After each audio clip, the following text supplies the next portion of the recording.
Clasificación del objeto Keter. Los primeros informes de SCP-610 llegaron directamente desde el gobierno ruso a través de canales privados.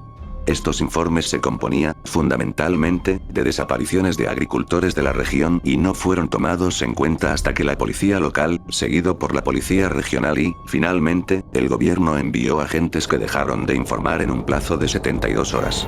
Se envió a la zona un pequeño contingente que se retiró rápidamente y, en ese momento, la fundación se puso en contacto para poder investigar. El área de SCP-610 afecta a la zona del lago Baikal, en el sur de Siberia. Las áreas de infección conocidas se marcan en este mapa. Los perímetros de contención están marcados en azul, que rodea estas zonas de infección, y hasta el día de hoy no hay más lugares que hayan sido identificados. Las incursiones en el perímetro deben ser comunicadas con anterioridad a su realización, confirmadas durante la exploración, y el equipo será interrogado inmediatamente después del regreso. SCP-610 parece ser, en primera instancia, una enfermedad contagiosa de la piel con síntomas que incluyen erupción cutánea, picor y sensibilidad. Al cabo de 3 horas tras el contagio, la enfermedad causa manchas parecidas a fuertes cicatrices en las áreas del pecho y el brazo, extendiéndose a las piernas y la espalda en la siguiente hora. La víctima es consumida completamente en 5 horas. La exposición a altas temperaturas disminuye enormemente el tiempo de propagación y se ha llegado a registrar una duración de 5 minutos. Tras la infección, las funciones de la víctima cesan durante unos 3 minutos para volver a reanudarse con el doble o triple la actividad de un ser humano normal. Después de esto, el tejido cicatrizado de las víctimas empezará a moverse por cuenta propia y a crecer rápidamente. Los rasgos humanos comienzan a desaparecer y la mutación va ocurriendo al azar. Los sujetos observados en esta etapa de la infección presentan el crecimiento de 3 o más tipos de extremidades como brazos o piernas, la cabeza puede deformarse, alargarse o ensancharse, partes del sujeto se pueden dividir para dar lugar al crecimiento de más partes de carne.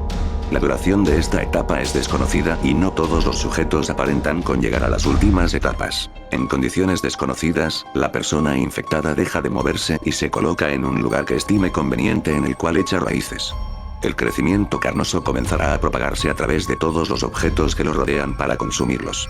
Tales objetos no propagan la infección como seres vivientes, el contacto prolongado con estos objetos se registra más adelante en este documento. Con este comportamiento se intenta crear un área cómoda para el crecimiento continuado de la infección. Observar a los infectados por el SCP-610 es imposible.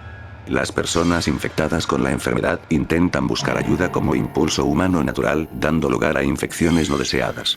Las personas infectadas más allá de la fase de tejido de la cicatriz activa, tratan, agresivamente, de infectar a cualquier persona que intente acercarse a ellos dentro de un área definida. Se ha establecido que un infectado es capaz de ver y observar a un no infectado y se lanzarán hacia ellos. Si el infectado ha perdido la capacidad de la visión, un rango aproximadamente de 30 metros a su alrededor se considera seguro. La observación de asentamientos infectados por SCP-610 se ha establecido con métodos artificiales como los robots a distancia. Los datos recopilados y la naturaleza agresiva de los infectados para tratar de difundir SCP-610 ha hecho que se le clasifique como Keter. Sin embargo, siempre y cuando no se permita entrar o salir de las áreas infectadas, se le considera una amenaza, teóricamente, neutralizada. Son de interés las cavernas descubiertas por debajo de los asentamientos infectados encontradas durante la exploración y se está intentando conseguir personal de investigación. Procedimientos especiales de contención. Debido a la vasta área de infección del SCP-610 la contención es imposible. El aislamiento de la zona ha demostrado ser mucho más eficaz y el gobierno ruso dio permiso para establecer un perímetro y poder mantener a la gente alejada de estas áreas bajo la apariencia de operaciones militares. Si cualquier organismo muestra rasgos del SCP-610 dentro del perímetro establecido por el protocolo, deberá ser atacado a quemarropa hasta que quede inmóvil y después se le eliminará a la mayor distancia posible. Cualquier ser vivo que entre en contacto físico con un organismo infectado con SCP-610 se considerará desechable y se utilizará equipamiento basado en fuego. Cualquier persona que entre dentro de los 3 metros de radio de infección de SCP-610 será retirado inmediatamente de la zona, aislado del resto de su equipo, y sometido a examen médico utilizando únicamente técnicas de control remoto para determinar si está infectado y se tomarán las medidas de acuerdo con el resultado.